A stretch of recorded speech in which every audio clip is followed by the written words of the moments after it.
ਸਾਡੇ ਸਾਰੇ ਹੀ ਸਤਿਕਾਰ ਸਰੋਤਿਆਂ ਦਾ ਬਹੁਤ-ਬਹੁਤ ਸਵਾਗਤ ਹੈ ਸਾਥੀਓ। ਇਸ ਵਕਤ ਅਸੀਂ ਇੱਥੇ ਹਾਜ਼ਰ ਖਿਦਮਤ ਹਾਂ ਸਾਡੇ ਲਾਈਵ ਸੈਸ਼ਨ ਜਿਹੜਾ ਕਿ ਫੇਸਬੁੱਕ, YouTube ਤੇ ਤੁਸੀਂ ਲਾਈਵ ਦੇਖ ਰਹੇ ਹੋ ਤੇ ਇੱਕ ਖਾਸ ਇੰਟਰਵਿਊ ਜਿਹੜੀ ਕਿ ਅਸੀਂ ਆਯੋਜਿਤ ਕੀਤੀ ਹੈ ਇਸ ਵਕਤ deputy prime minister honourable mister Winston Peter's ਦੇ ਨਾਲ, ਜਿਹੜੀ ਕਿ ਅਸੀਂ ਬਿਲਕੁਲ ਤੁਹਾਡੇ ਲਈ ਲੈ ਕੇ ਹਾਜ਼ਰ ਖਿਦਮਤ ਜਿਹੜੀ ਹੈ ਹੋ ਰਹੇ ਹਾਂ। ਸੋ ਮਿਸਟਰ ਵਿੰਸਟਨ ਪੀਟਰਸ ਜਿਹੜੇ ਕਿ ਸਾਨੂੰ ਜੁਆਇਨ ਕਰ ਰਹੇ ਨੇ ਬਹੁਤ ਹੀ ਜਲਦ, ਸੋ ਉਹਨਾਂ ਦਾ ਅਸੀਂ ਇਸਤਕਬਾਲ ਕਰਦੇ ਹਾਂ। ਸੋ ਸਾਡੀ ਇਹ ਜਿਹੜੀ ਇਸ ਵਕਤ ਤੁਸੀਂ ਸਾਨੂੰ ਫੇਸਬੁੱਕ ਔਰ YouTube ਔਰ ਸਾਡੇ ਕੀਵੀ ਟੀਵੀ ਪੇਜਸ ਤੇ ਲਾਈਵ ਦੇਖ ਸਕਦੇ ਹੋ ਸਾਡੀ ਇਸ ਬ੍ਰੌਡਕਾਸਟ ਨੂੰ ਔਰ ਇਸ ਇੰਟਰਵਿਊ ਨੂੰ। ਇਸ ਵਕਤ ਮਿਸਟਰ ਵਿੰਸਟਨ ਪੀਟਰਸ ਸਾਡੇ ਨਾਲ ਜੁੜ ਰਹੇ ਨੇ। ਸੋ good morning everyone. We have a very special guest with us, Deputy Prime Minister Honorable Winston Peters joining the show. Kia ora, Mr. Peters. Can you hear me, Mr. Peters? I can hear you. Can you see us? Yes, 100% I can see you. So very welcome, Radio Spice live transmission. So we are live now. So kia ora and welcome to the show and thanks for your time. Thanks for having me. And I'm just turning my phone off so we're not interrupted. Oh, yeah, no, it's all good. Thank you so much. Mr. Peters, let's start this. Recently, you have traveled to India. I suppose you have had meetings with your foreign counterpart, S. Jaishankar, as well, and Deputy President of India as well. And you visited various other places as well. How was your travel trip overall? I suppose it was regarding the free trade agreement as well. So how close you think we New Zealanders are in just like signing up the free trade agreement with India at the moment? Well, to tell you, the purpose of the trip was to make contact again with the foreign minister who I've known for some time, but also to visit Gujarat and visit the gift city, which you know is the Gujarat International Finance Tech Center, which is a marvelous new policy to expand all sorts of industries in that part of India, and to make contact with others as well to build relationships. Because before you talk about trade in India or most countries, you should establish who you're talking to, what you're talking about. And so I've never mentioned personally the free trade aspect. I mentioned the numerous trade opportunities we've got.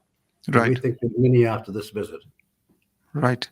So basically, because I ask you this because Prime Minister has previously telling that they just want to just sign up this free trade agreement with India, and he's actually very keen to just do it as soon as possible. So we actually Indians, or especially Indian community, we probably also looking forward to this. So that's the reason I ask you, like, how close we are, you think, if India is interested in signing up the agreement with us?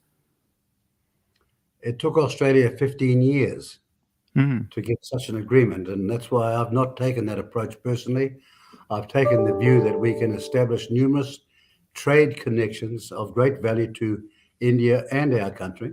Right. And the Indian economy and the Indian leadership will be focused on that number one purpose when we're talking to them, when anyone's talking to them. I understand that. And so that's been my approach, to talk about the numerous opportunities we've got where there's possibilities for serious change of trade value right here, right now. Sweet. Just related to this, I mean, when you visited India, there's been talks in media in New Zealand as well, and some people of Indian community, Indian origin here in New Zealand, they don't seem to be like happy with your statement, especially on the killing of Sikh leader Hardeep Nijjar there. So that's like it's like a contradictory statement to what Canada said. So Canada being our closest ally, do you think our relationships with Canada, it will go sweet, or have you spoken to Canada after that, or how you analyze the situation? Well, I analyze the situation as a trained lawyer that has watched over many, many years and decades how things should be handled. There is an inquiry going on the matter you talk about. And I want your listeners to understand why I took the view that I want to see what the conclusions of that inquiry are before I come to my own conclusion. We don't have inquiries and ignore them and make our own views known before we know what the facts are. That's all I said. And reporters can misrepresent what I said, but I assure you that's precisely what I said and why it would be understood, both by India and by Canada, what the position of New Zealand is. Now, I have spoken to the Canadians since then. Yes, they understand what I said, but they Right. don't understand what the journalist said I said. You see the difference? So basically, yeah, this is what I actually, and the media, they were actually talking about, like, because this may actually cause our, with Canada, especially with the relationships with Canada, and with the Canadian Prime Minister saying that in the Parliament, and like, and with your statement, that was a bit of contradictory. So we just wanted to make it clear that have you actually had any issues No, with Canada after no, that, or like? sorry. My statement is not contradictory. Hmm. One more time. I'm aware of the circumstance. I'm aware there's a full-scale inquiry going on, and I said that we in New Zealand would await the outcome of that inquiry. There's nothing contradictory in that at all. So please stop that kind of language. That's what some people in the media foment and think it makes progress. It doesn't. Your listeners deserve to hear the truth. And all I said was, as every wise Indian would say, let's wait and see what the facts are because we're not privy to them at this point in time. So that's the whole purpose of this interview as well, so that we want to know the truth, like what actually the truth is. So other question, just moving on from there, what's going on between you and Chambawamba? There's a lot of hype, there's a lot of talk in the media last few days. So have you been served a legal notice yet? Look, let me just tell you for a start that all we did was play a song. We could have got, I thought there's 15,000 or 20,000 songs you could have picked, anyone. I could have picked an Indian song for that matter. And all I did was walk along and play it as I walked into a room. And then some lefty shill journalist, you know what they are, don't you, out to make mischief, called up and explained what an awful thing a guy called New Zealand First and Winston Peters has done. They never told him about me. They just told him what they thought of me. And of course, Chubawanga just shot off their mouth as well. And I could see when he opened his mouth, he didn't know what he was talking about. He carried on as I was some wealthy person. I was born into a family of 11 children. My family started their life in a tent in my country. We've made progress since then, but I did. So I thought I'm not going to overreact to that. And I'm rather sad that this thing went from all the way in a big meeting in Palmerston North, which they didn't cover, the very same people. Never said what I did at the conference there or the meeting there at Palmerston North, which is the biggest meeting lately in New Zealand of that type. No, they just went to see the controversy they could hopefully create.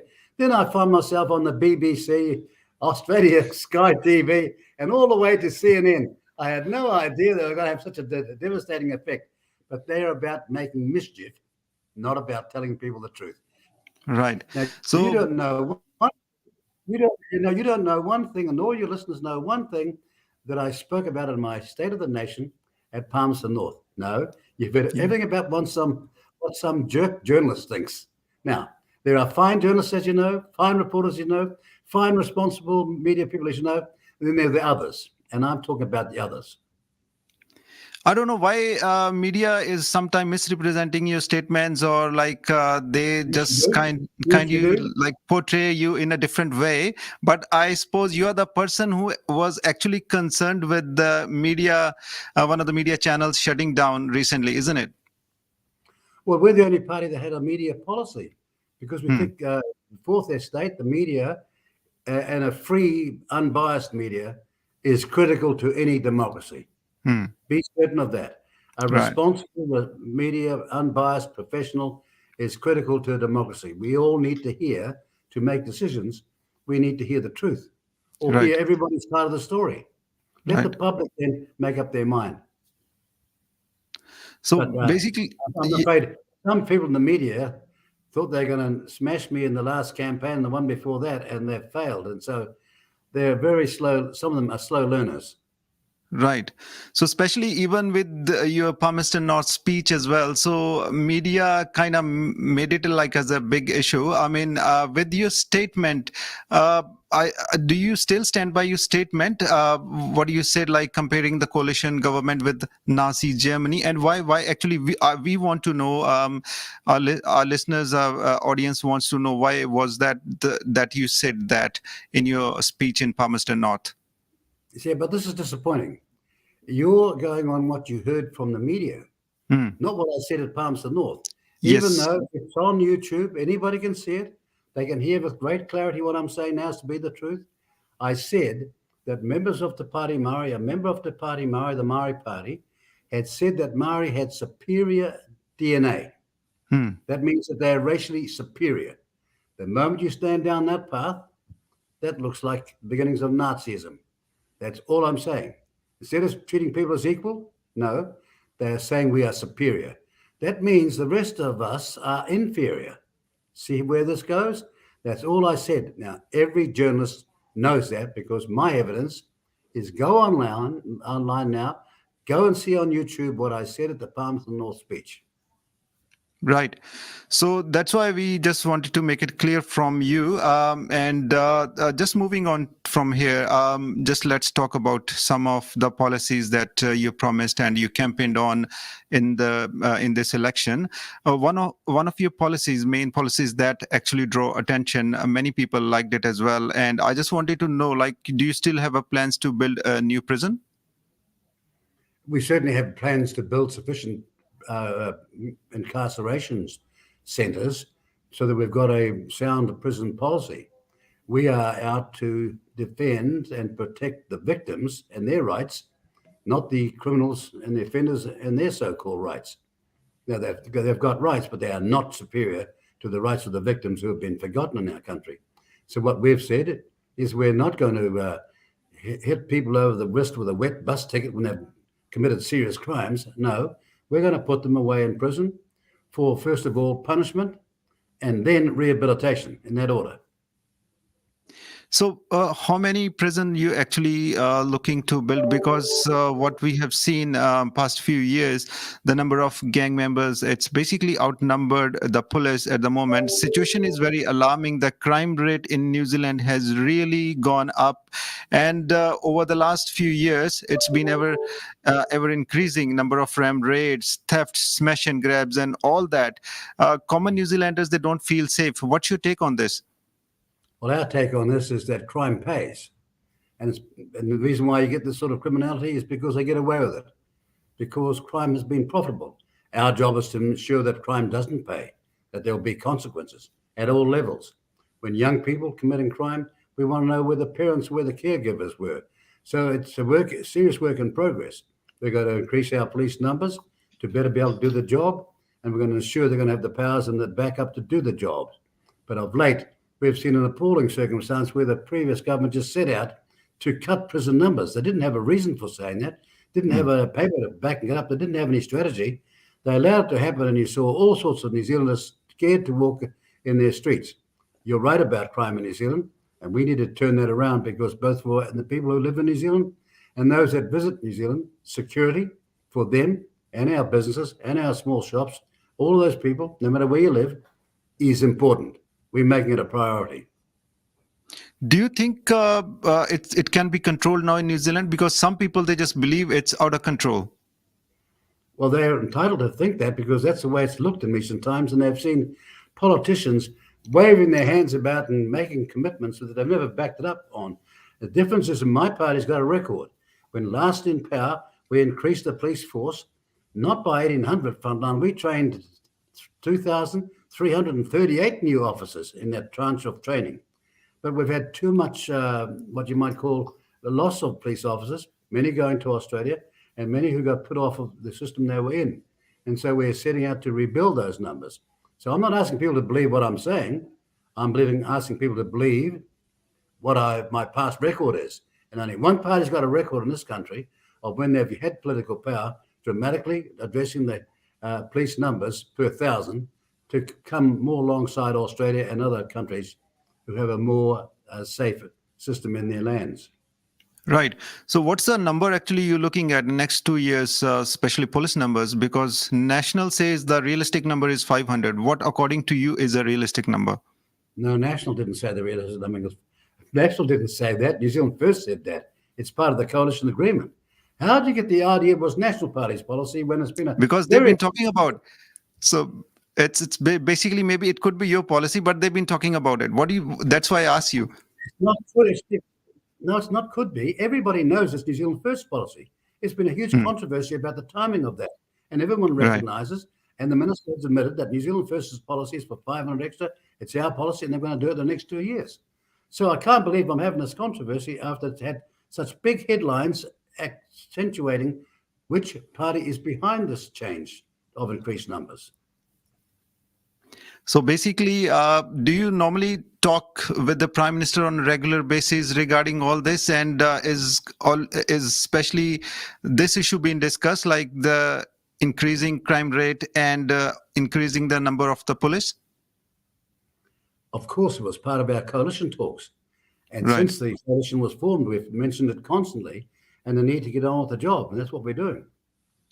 So what do you think in next 2 years, is a 500 good enough number of the cops on the streets to make people feel safe in their homes, in their shops, on the streets? That's a very pertinent question. And my answer to you privately and personally, as a leader of New Zealand First, no, it's not enough. But that's what we could get negotiated. And it's sure a whole lot better than what there was before. Right. Okay. Moving on from here. Being a foreign minister, how concerned you are regarding the China hacking? Well, we've made it very clear from the Prime Minister and the Minister in charge of the GCSB, Judith Collins, the Honourable Judith Collins, and indeed the head of the GCSB yesterday, precisely what our position was. And my ministry spoke with the Chinese ambassador. That's where I've left it. And I spoke to him briefly last night, but at a social occasion, so that we all understand each other.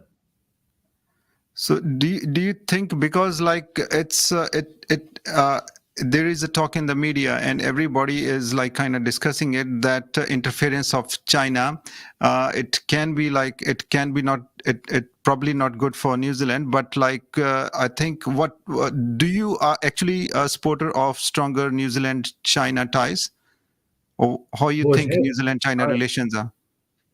Well, we always want to be developing our ties with all countries to have better relationships. But when things go wrong, as they sometimes are between friends, between cities and what have you, we just put the record straight, but we don't belabor it. We don't make a song and dance about it. We just say what we think is wrong and trust that they will understand that we have got a right to have a different view on things. Right. So with China like interfering in New Zealand Parliament, how can we address this issue in the future? Well, I'm not certain that you're right to come to that conclusion to that extent on the question that was raised and talked about by three people in heading the organisations that are most concerned: the Prime Minister, the head of the ministry from a political point of view, and then the head of the actual department. They've all made the view very clear. That's where we're going to leave it. Okay, cool.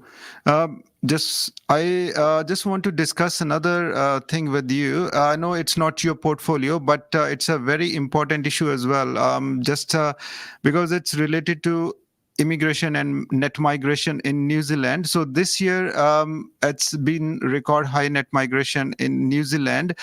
And they have been actually, it's causing actually issues to common New Zealanders as well here. And especially there was a policy that was introduced by the previous government that was accredited employee visa. And because of that, it's like a big scam where people have charged a big amount of money from people overseas. And when they come to New Zealand, they haven't got any job or they're left with no work. And the numbers are like really high. So it's quite concerning as well. I'm asking you this because you have basically a big experience. You have worked with previous governments and you're probably the most experienced parliamentarian in the parliament at the moment, Deputy Prime Minister. So is there any plans as such that you have discussed, or as a coalition government you have discussed this issue to just control this situation, or to tackle this? Look, we're having constant discussions nearly every day on this matter, and we had the last one just about 2 hours ago at a cabinet committee. And let me tell you, you're right to raise the issue, because what's going on here is that people coming to New Zealand thinking they're coming to a system that will look after them. And when parents send their young people to our country, they're entitled to think that the government stands in their shoes as a parent looking after that young person coming to New Zealand. You're right to raise it. People have been ripped off. They've been abused. Some have been enslaved, so to speak. And this is a terrible circumstance, and we need to fix it up, and fix it up real fast. And sadly, of course, some of the people who are abusing these people coming in are their own people who have arrived here earlier. We've seen cases like that. But we're going to be colorblind and race blind as to who's doing what's wrong. But our intention is to make sure we stop that happening and give people who come to our country the security that when they have the documentation and the promise of a future in my country or our country, they do get that promise fulfilled, and they do get the future they want.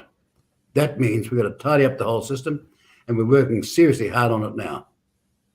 Right. That's because back in 2017, basically New Zealand First, they campaigned on cutting the immigration numbers. Are you looking something similar kind of immigration policy now as well, to just cut the immigration numbers to control the situation, or is this something else? Well, down through the decades, in recent decades, we have said what the OECD has said, that New Zealand is not getting the right skills of immigration that we need. And we know that 6 out of 10 were not of the right skills that we wanted. This is not my view, it's the OECD's view. And I've been telling to my parliamentary colleagues for years, get the system right. It doesn't mean that you're anti-immigration. You're pro the right immigration, targeted to fit your economy. Look, I just came back from the International Financial Tech Center. That whole program is about getting the right people to come there to start businesses, and that's why you're giving taxation concessions of 9% tax for the next 10 years to get the right people. And I'm taking the Indian model there and saying that's what we want in our country. True. So you need more skilled immigrants here in New Zealand, rather, because the another thing is the temporary visa holders or the kind of skill set we're getting here is semi-skilled maybe, and they have short-term visas, and basically they can't buy houses here or spend more money here. They probably sending more money back to their home country or where they come from. So probably that's not helping us as an economy, New Zealand economy.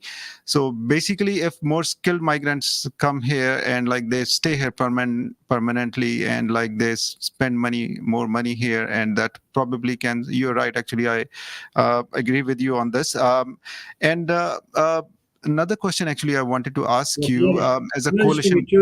Can I give you two examples? Yes. You've got the United Arab Emirates, you've got Singapore. Two different parts of the world, but with a similar policy on skilled people coming in to help their economies. They have it worked out. People go there in their thousands to those countries to get an opportunity and get a chance. And the arrangements are to fit the Emirate economy or the Singaporean economy. Now, everything we look at, and India is very profoundly more of that nature than any economy I know. The whole Indian economic plan is to advance India. That's what Modi says. That's what Jai Shankar says. They're all about advancing India, and one about advancing New Zealand. And that includes a whole lot of bright, smart, clever contributors from India, then great. But you've got to have a focused immigration policy, not a record for us that was never advertised, never told by the previous government, never said by the previous immigration minister or labour minister, all under the radar. And all of a sudden, we have all these people arrived without the housing, without the schools, without the hospitals, without the infrastructure. That's not right. And we need to fix it. True. Another question I would like to ask you as a coalition partner working with... I've got another point. So last question, is that all right? Okay, last question. All right. So that's my last question. Okay, I had actually a couple of more questions, but how are you getting along with David Seymour as a coalition partner? Because in the last election, they campaigned on actually, I think they spent like a good amount of money, a good $100,000 on the billboards. They're just telling that to just keep New Zealand first away. And here you are actually working with David Seymour. So how are you getting along, and how is this experience working together? Well, Mintu, it was the best $100,000 I've never spent. Well, come on. There I am, big billboards all over the country, all my face. Best 100,000 I never spent. It's so Indian, you'd love this one. Yeah. All right. Thank you so much, Honorable Deputy Prime Minister, Mr. Winston Peters. Thank you for your time. Yeah. And Just one other thing. We shook hands, and our job is to make the coalition work. that's good. That's good. So I think as a New Zealander, we all want all you together to work like really well, and we wish you all the best next couple of years. I think the times are tough at the moment. We are technically in a recession, but I hope like you guys will work it out somehow. I mean, like you working together. So we wish you all the best, and thank you so much for your time today with Radio Spice, and have a good Easter as well. Enjoy your long weekend too. Thanks for your time. And thank you very much. I'm quite fascinated by your name, Radio Spice. I don't know where you got that idea from. It probably is about the food, not the music. But first of all, good luck to you and your listeners. And I hope our conversation's been of value. Thank you so much. And maybe next time you can use a Bollywood music than Chumbawamba's music. I might do that, actually. Thank you so much, Mr. Peters. Thank you. Have a lovely weekend. Thank you. ਸੋ ਸਾਥੀਓ, ਇਹ ਸਨ ਸਾਡੇ ਨਾਲ deputy prime minister Winston Peters. So ਉਹਨਾਂ ਦਾ ਬਹੁਤ-ਬਹੁਤ ਅਸੀਂ ਧੰਨਵਾਦ ਕਰਦੇ ਹਾਂ, ਤੇ ਇੱਥੇ ਹੀ ਅਸੀਂ ਆਪਣੀ ਲਾਈਵ ਸਟ੍ਰੀਮ ਵੀ ਐਂਡ ਕਰਦੇ ਹਾਂ। ਸੋ ਆਪ ਸਭ ਦਾ ਨਾਲ ਜੁੜਨ ਲਈ ਬਹੁਤ-ਬਹੁਤ ਸ਼ੁਕਰੀਆ।